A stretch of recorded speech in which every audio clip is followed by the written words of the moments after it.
L'Hebdo-Copro, Isabelle Dahan, fondatrice de monimmeuble.com, mon-immeuble.com. L'information et les services de la copropriété.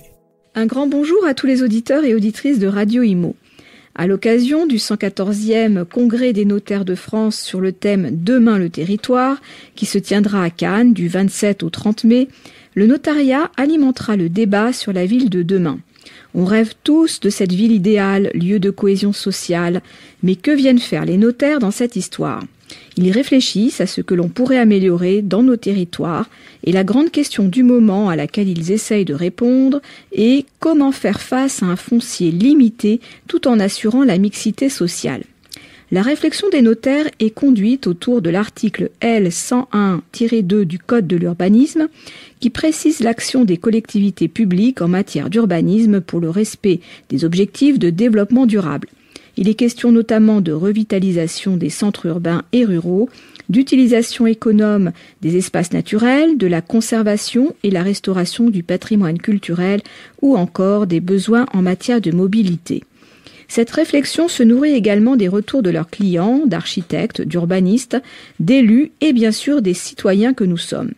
Quels sont les besoins des occupants et utilisateurs de la ville de demain en matière de santé, transport, politique du logement, attractivité, commerce, numérique, formation, qualité de l'air, loisirs, sécurité?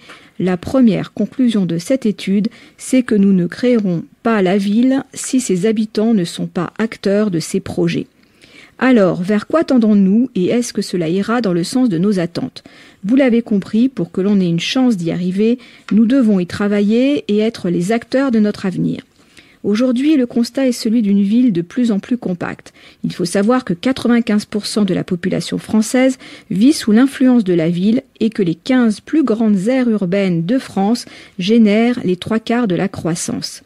L'équilibre est délicat, car il faut pouvoir exploiter les ressources du territoire urbain pour faire face aux besoins de densification sans les épuiser. Les projets et les idées fleurissent ces dernières années et on ne peut que s'en réjouir.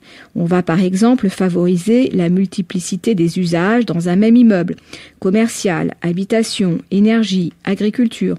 On trouvera alors une crèche au rez-de-chaussée, un bureau au 3e, des appartements ici et là, un toit végétalisé transformé en potager partagé et pourquoi pas une surélévation en bois. Ce qui est sûr, c'est que la ville de demain prendra de la hauteur. La multifonctionnalité, c'est aussi la fin des transports polluants et des heures gaspillées. Et comme le temps, c'est de l'argent, l'aspect économique est omniprésent.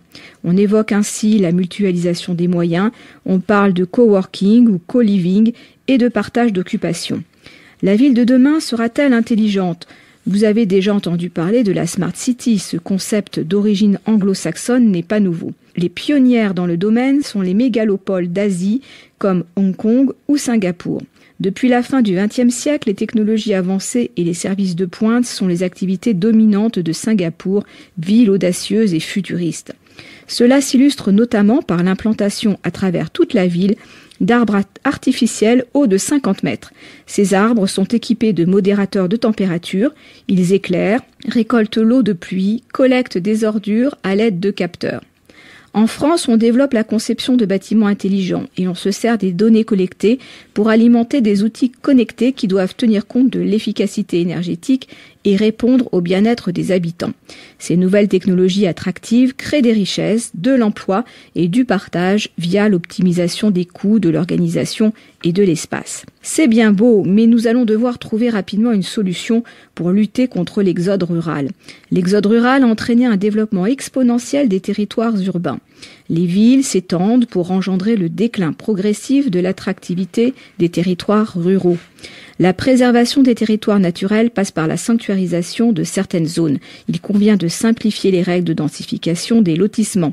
La revitalisation des bourgs dans le cadre d'un aménagement commercial cohérent est aussi un enjeu majeur.